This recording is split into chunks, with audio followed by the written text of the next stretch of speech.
Hey everyone, this is Tracy with Color Me This. Welcome to the channel and welcome back if you are returning. Today is the daily color. We're going to do big in romantic country, and I, according to the poll results, am going to for sure do the brick line work. If not all of it, I will do at least this main bit of line work, which I'll explain in a minute, and then I might actually move and do like one of the sides. I won't do all of it. Now, if it goes really quickly, I can do all of it. And if it goes super quick and we have more time, I will do a little bit more of the ivy. So what I did is I lined up the bricks so that they have 2 rows going through each of the 3 shelves. I tried to make sure that each of the shelving, they are lined up well for not being matchy-matchy all 3 shelves, so that's good. I have used some washi tape. The secret that I have found with washi is that it is by nature too sticky to put on directly on cardstock or heavy paper like this. So I take it and I will unroll it a ways, and then I will apply it to my clothing to pick up some of the fabric fibers to make it less sticky, and that way safer for me to peel off and not tear my paper. The color that I am going to do the line work is number 114. I have only tested it on the scratch piece of paper and the color match was pretty good. Here is my mock-up. And I think that my copy here, when compared to the ink color in the book, is a little more gray than the ink in the book. So I'm just going to go for it and see what we have. I'm going very light. I do plan on the top being the faint line, and the bottom I will end up doing a shadow line.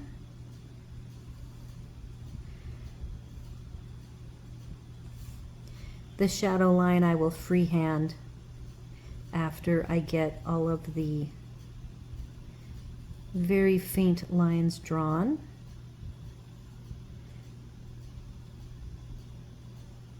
Let's do a quick check. I'm gonna do these lines here. Then I will lift up. I do want it to look very much like,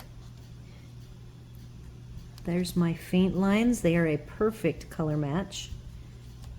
I do not know, since this is the Chinese character version, what this color name is, or, you know, I think that the names that these have been given are very clever, creative names, not like artsy names, because my inclination would be to call it something like sepia.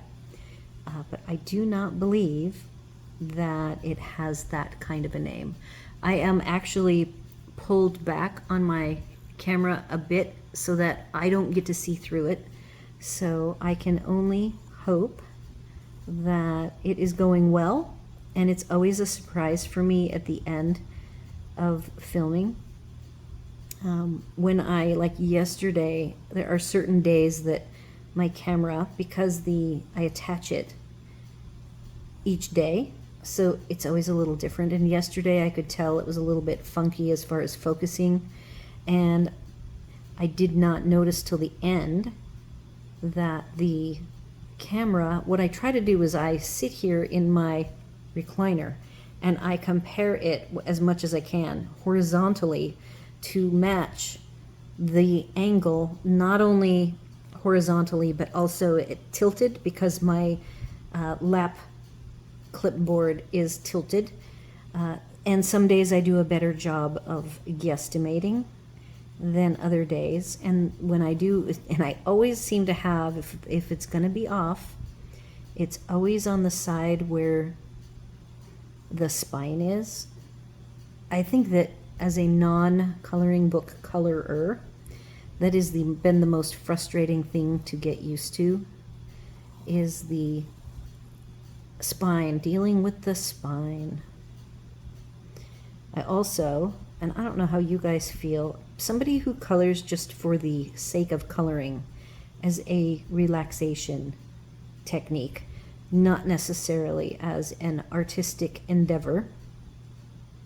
I can see the by putting it in a coloring book and keeping it all nice and tidy, and they're not separate pages that you have to like put in a binder or find a way to protect them. The book makes a lot of sense. I come from being an artist perspective, and so for me, a lot of people who are artsy, they like to hang their art, and so it's always been about the paper and the quality of the paper and how long will the paper last, and does it give the right texture for the medium that you're putting on it. So I was always an anti-coloring book person, and now that I'm wanting to get past the complicatedness of being an artist and having to have that fancy paper, I'm just embracing the book, and I'm actually really enjoying. It's kind of freeing. They're very small, and you don't have to have all this extra paraphernalia with you. It's just your book, your pencils, the sharpener, and eraser. And if you do markers, you don't even need an eraser because you can't erase. So this one brick, this is going to be funky right here. We'll see. I'll line it all the way in, but I might adjust when I get down into these shelf rows and things. I might do some fudging of where the bricks are. So the this one does line up perfectly. We'll have to take a look at that. The nice thing is that these bricks are shaped uniquely enough that I can do some adjusting, I think, and get away with making them longer or shorter or a little bit fatter. I think that you guys, I'm going to move and continue on. So the tops are going to be the fainter lines. The bottoms are going to be the heavier lines. And they're just marching all the way down.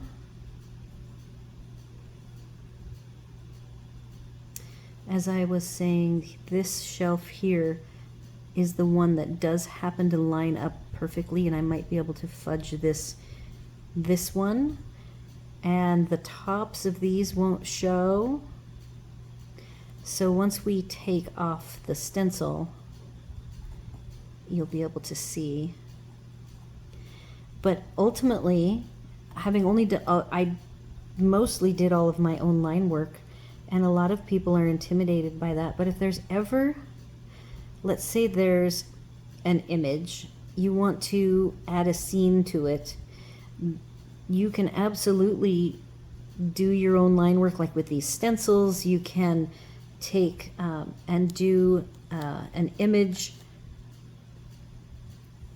You have to be really careful of copyright, so I don't want to say something in a way as I'm taking this off now, so we can then adjust and see what we're at, where we're at. If you want something that you see, the intellectual property of a photograph or an illustration is important. And granted, if you're putting it in a coloring book and you like a river snaking along, and it's a photograph, and you want to just like do the line work of the shape of the river to approximate it, here's what our bricks are looking like. And you can see that here along this bottom, I did do the line art, but I will probably just erase those two lines away. We definitely have time to continue on, so I will do now this left side. And now I get to just kind of fake the whole, I will be more taking an individual. So I've got this brick, I can take any one of these bricks. It's a straight line, so I might fuss around till I find a nice, like let's just pick this one. It's an angle. So when I draw its partner next to it, I'll go ahead and overlap a bit of the line, and I'm just going to do a corner of it, and I'm going to look at it and go, yeah, that works. Because overall, you're going to finish and all of these are going to blend together into the background, so it does not have to be perfect. So then I wouldn't want, with this angle, which was this one that's fairly narrow, I will want to pick a different one for sure to go on the one below it. So I'm going to pick this one. And I want to be careful of my gaps as I'm hand drawing these in. So when you take an image or a shape that you want to transfer onto either a coloring page or your own page, all you have to do is take your piece of artwork. Maybe I want to add this one thing, something like this, and I want to put it on the end, or a long skinny one over here on the end. You turn it over, you take a soft graphite pencil, and you simply do this with the graphite. Colored pencil may or may not work, but it's probably not going to be soft enough. And it might transfer color, and you don't want to do that because the graphite, you can actually write it on and then erase most of it so you barely see it. So after you get your graphite, which like a 6B, something super soft, you turn it over, you line it up perfectly, you match it up, you go, yep, that's exactly where I want it. If I want this spade repeated right next to the other spade, I can tell we're going to be going quickly, so I figure this is okay to take up a little time. So this item, I've taken my graphite behind it, I've lined it up exactly where I want it, verified, do whatever you need to do a little sample of it, draw the circle, verify the circle is where you want on the shelf on the master, tape it down with washi, draw it in before you let it go, because you only get one chance. Once you let it go and you pick up that piece of paper that's on the front, it's not like a stencil. You can never put it right back exactly in place. You have a better chance if you do little corners on your paper. Then you have a great chance of approximating fairly close to where you're at. But when you're doing an entire, like an animal, you get your one chance. In fact, I usually do a flip up hinge, a top hinge, so that I can flip it up and down as many times as I need. So that is a trick. If you don't have a stencil, but you have an image element that you like, it's very easy to add that element to a coloring page or any piece of art that you're working on. Okay, so let's continue on this other side, and we're just adding some added bricks. So now I did a bad thing. I've got these two bricks, and they're lined up too perfectly. So I do not have my eraser. Yes, I do. I am going to quote unquote fix it. I wanted to purposefully show something that we wouldn't like, and then we will want to adjust. I have my electric eraser, but I think a manual eraser might work as well, like a hard eraser, probably not a mono zero. So I'm just going to go ahead and I probably actually on this one on the left, I went too hard. This is why I'm saying feather soft so you can make adjustments. So that is not going to adjust well. That is my own mistake there. And I will probably want this one to be very short. And I will want to extend this one.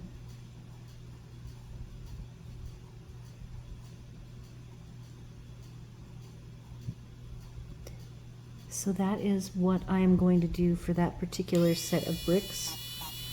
I don't want them lining up vertically where their start and end point is. So all in all, you just march through. The other thing to consider, is there's a lot of gaps in here. So you can go ahead and say, all right, I'm going to take the start of, I think this was the brick I used right here. Make sure things are lining up horizontally. Figure out where your gaps are and draw some faint lines in. It's possible that you're just going to fade these away and you're going to do a shadow, or you're not. It's totally your piece of art. You can decide how distinctive you want your brickwork to be in between the gaps of ivy. So I have this particular brick ending. So I'm going to now take, I see this nice big long brick will be perfect. I have lined it up very casually with the row below the mortar gap, as I call it, and I'll show you that in a second. I am peeking along here. There's a shadow line, something could be there. So basically the gaps in between, you've got the bricks and what's called the mortar. So that's what I want to make sure when I'm drawing by hand, using the stencil's individual shapes.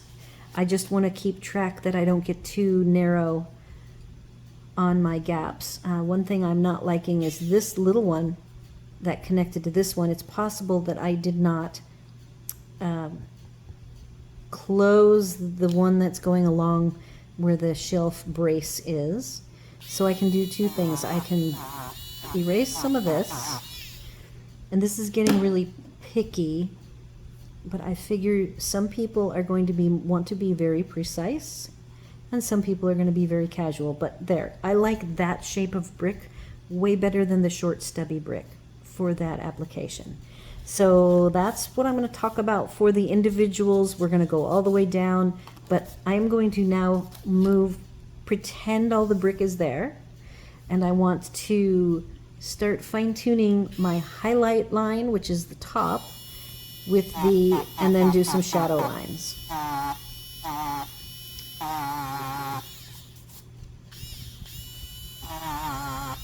So these are me erasing for the highlight. The tops are going to be highlighted.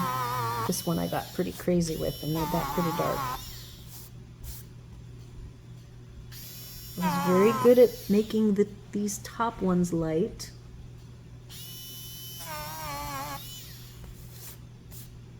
Again, my phone is not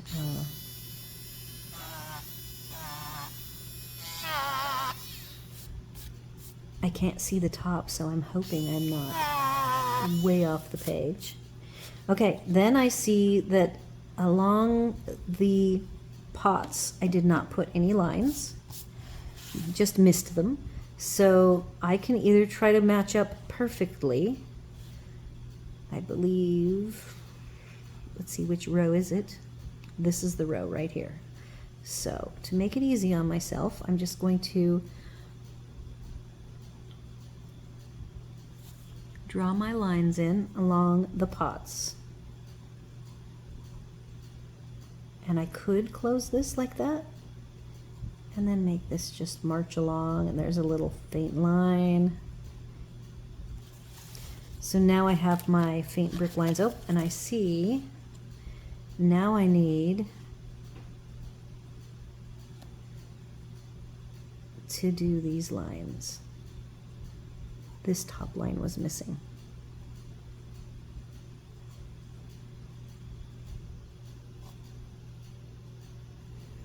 I didn't even do this one. All right, so there so you're just going to march through and fill this whole bit in. You can do it in small chunks. In my case, since I'm demoing, I'm definitely doing it in small chunks. I've got to do some shadow lines on the bottom. These are not going to be the only color. I want to finish coloring in all of the elements on the page, have these shadow and highlights top and bottom, and then go in at the end and color whatever I decide my final coloring is going to be.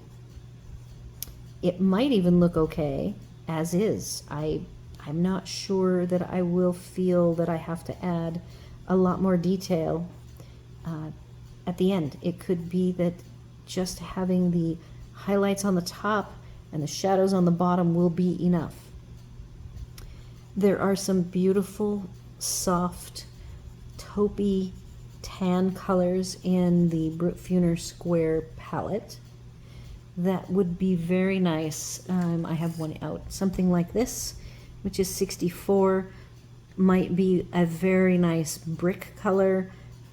It could be that I have this purpley, we'll see how purple this is, like a clay rose-ish, 65 and 67. I could see 67 as part of the brick color mixed with some 64, and then a little bit of 64 for the mortar. So that's two that I don't even think they're out for any other reason except for potential brick colors. So the background, again, it will be as detailed as you want it to be, or as sketchy and like just a hint of brick. It does not have to be all this very detailed work. It doesn't have to look realistic. It can be just, like I said, it does not have to be just whatever you want it to do. It's all you. You don't have the artist giving you the little shading and the hints. Though I've noticed with this artwork, this is all line work. I'm looking at the other page. You don't get from Eriy the shading prompts. You get to do what you want with the shading on this. So this didn't have a vertical line, so I just added it.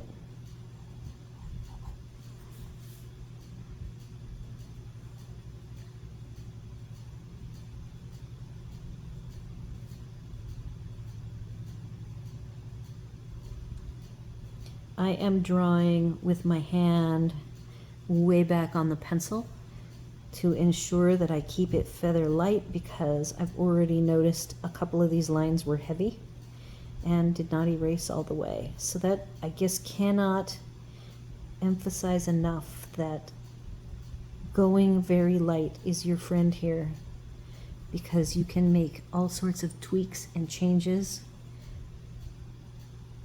very easily. But if you mark the paper with too much pressure, you will lose that advantage. So on this one, I don't have, I could just run it through. I could decide that there's the top and here's the bottom. I could add a vertical line here. Whatever I want to do. I'm trying not to have my shadow lines be consistent. I want them inconsistent and somewhat natural. Let's get this moved up.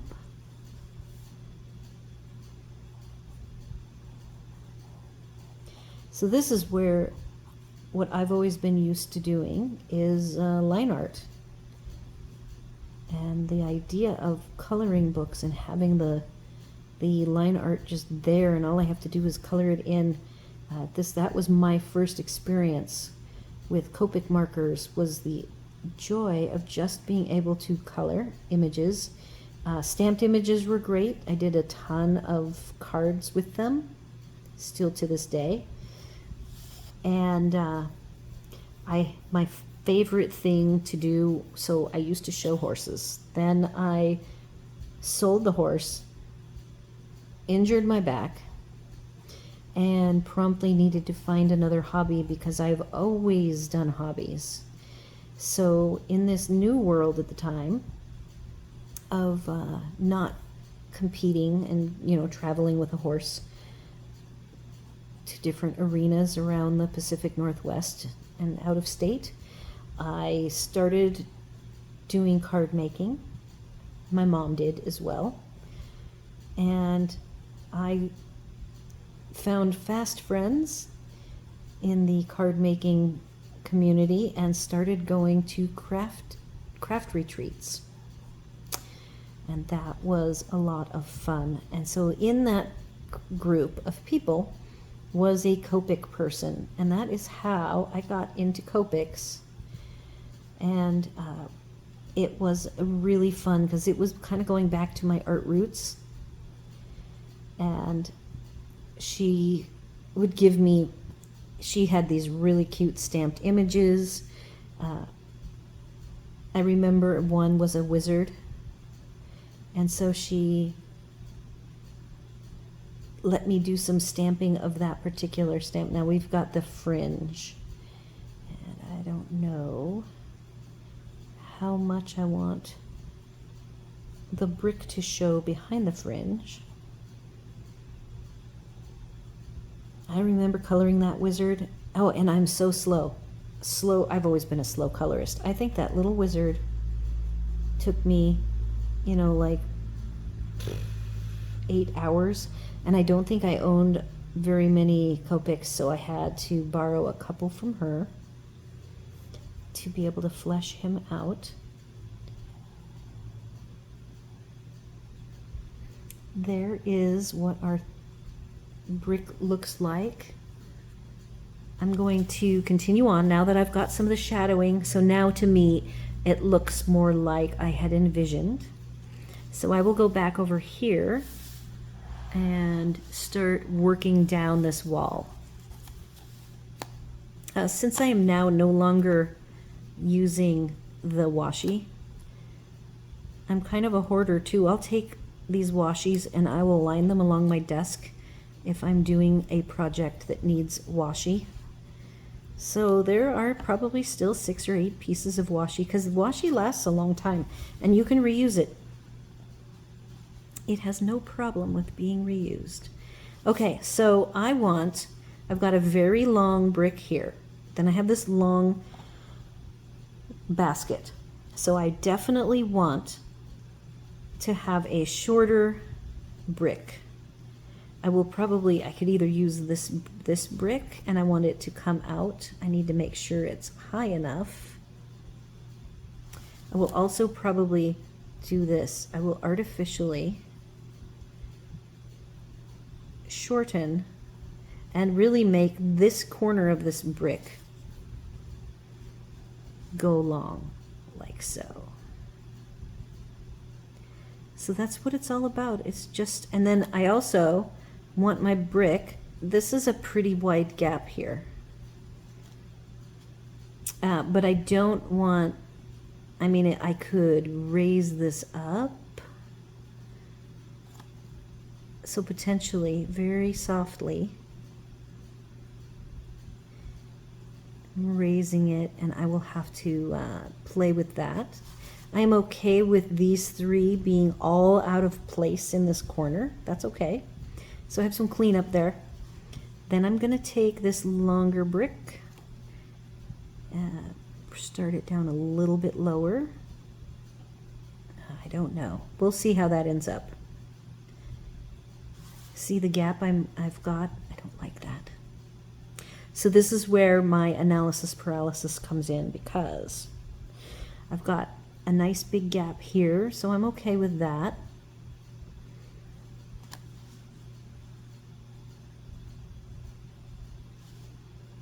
Here's what I'm going to do. I'm going to shorten this one up, and then I'm going to raise that one up a little bit, and we'll take a look.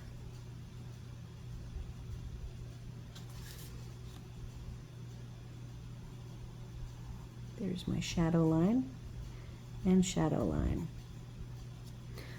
So I think that's okay. Next, I'm just going to grab a different section,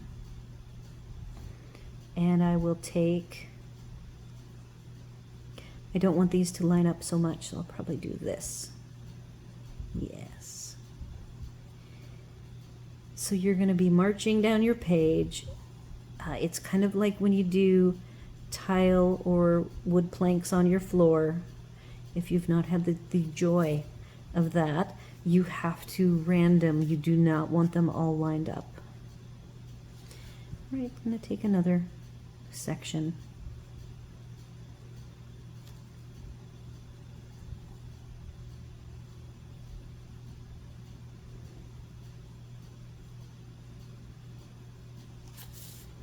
Looking good. And then since I've already got some shadows, let's sketch in our shadow lines.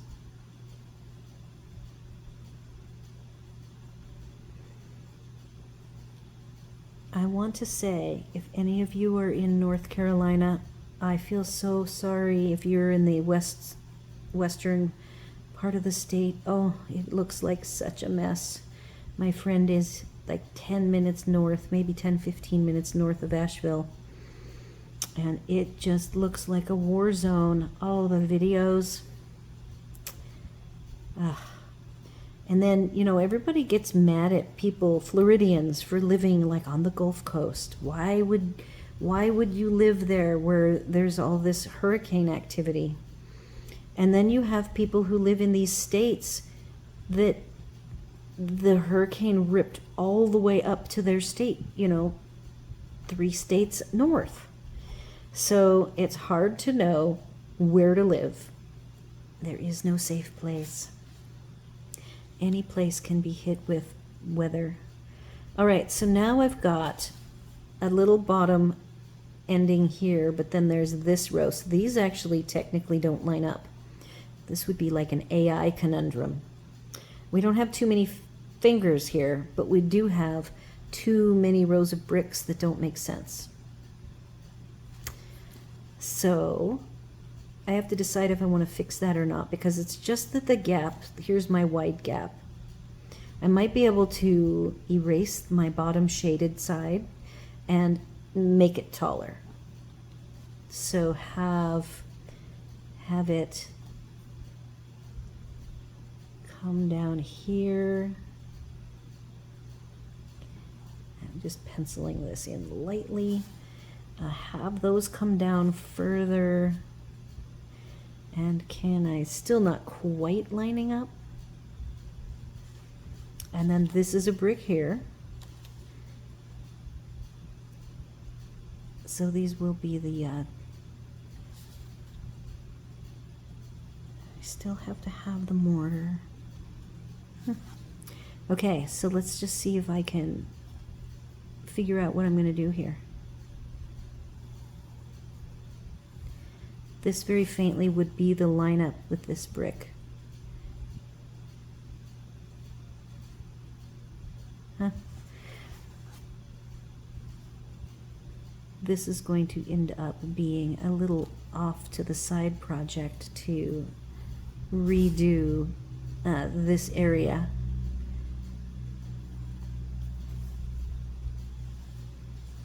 And then we have this brick. It possibly happened because I was sitting there chatting, not focusing. Okay, where are we at? Can you still see?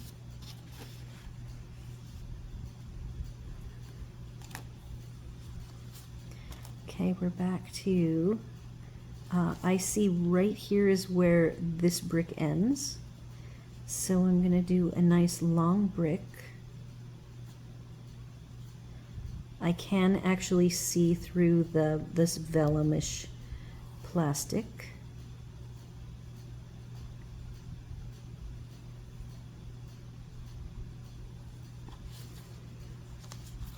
Yeah, the bottom didn't draw.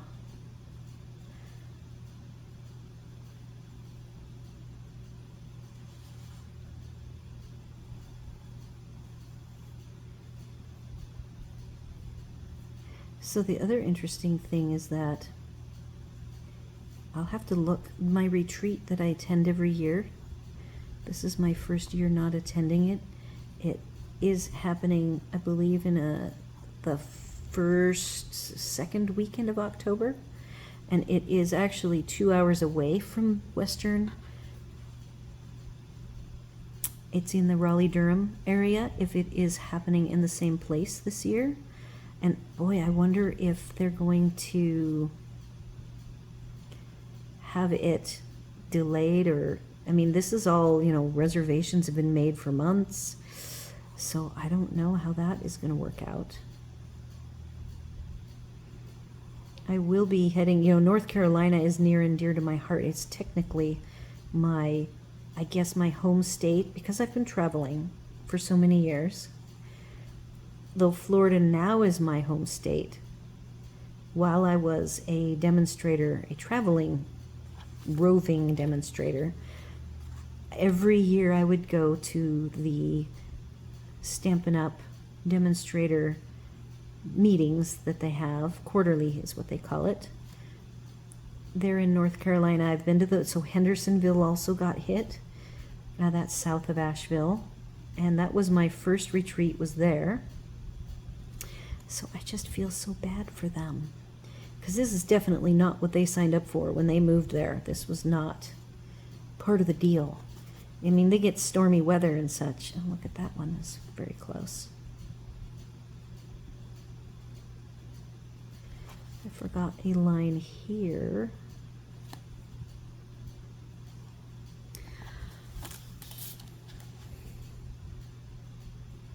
So it's definitely something that I would not call line art relaxing.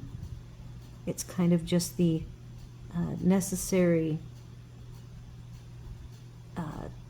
one of the tasks that has to be done if you're not going to use a coloring page to have your line art already there for you to use.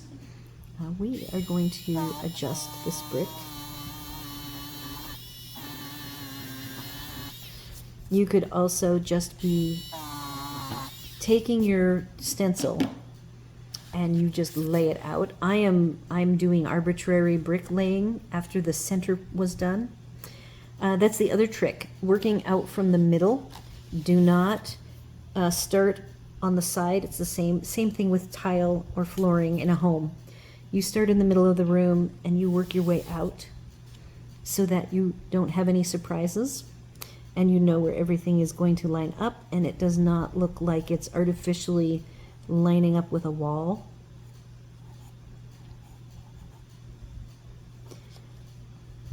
So we are going to adjust this brick down.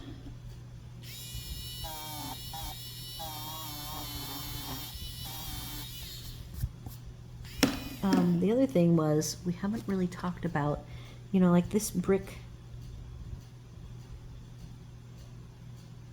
you know, does not need to be as tall as I drew it initially. You can shift the bricks around a little bit. And then this one is way lower than this brick was, and I just drew it by the way the stencil, but you've got some wiggle room. The main thing is to not have any of these vertical where the bricks stop and start. You don't want them to line up perfectly. And then you're golden. Okay, so my big work, I have a little mess up here. I'll have to play with that. So I'm not going to shadow these two rows in because I'm going to figure out some way to fix. I'll probably do some erasing here.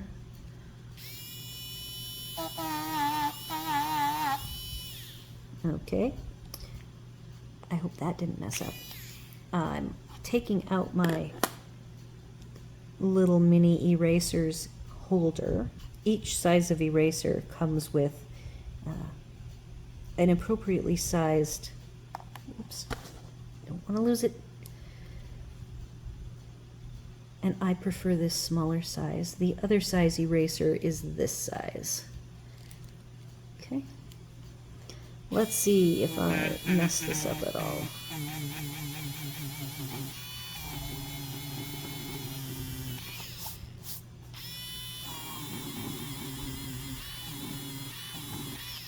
So, though you can erase colored pencils, I do find they stain, which is why when I'm laying out something like this, I tend to go lighter. As light as possible. See how this light one, I left it really faint and it erased very nicely. was going to see what this would look like if I sketch this in. That would be how tall it would need to be to look somewhat correct.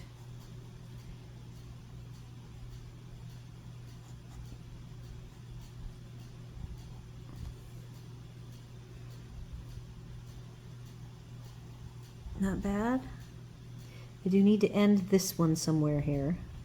I could just say, there's his ending corner.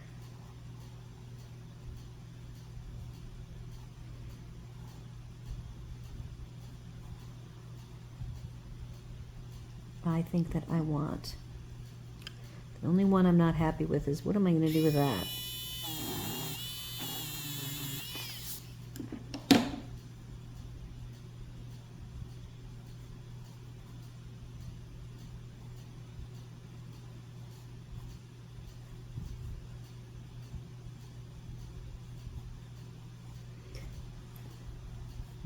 So that's better. Now I have the rest of it to fuss with. I don't even know. What are we doing for time? We're at 41 minutes. That's amazing. I started to feel like, I feel like enough time has gone by. So here is what it looks like. My only area that I am not happy with, there's always got to be something, right? So that will force me right there to do some sort of color dark enough to hide that. So I have a little challenge for myself. All right, that is how I would do the line art, and then my next big, I'll do another one this week, and it will be probably coloring. So we have this side with the greens and the purple, and I might go ahead and do a chunk over here in this side, and then add a little, we've got all these little bits and pieces to color, so I can just put enough colors together that I'll just color for my 45 minutes, and I will do that later this week, mixing in with my cute little mini images from Small Victories for the other daily colors.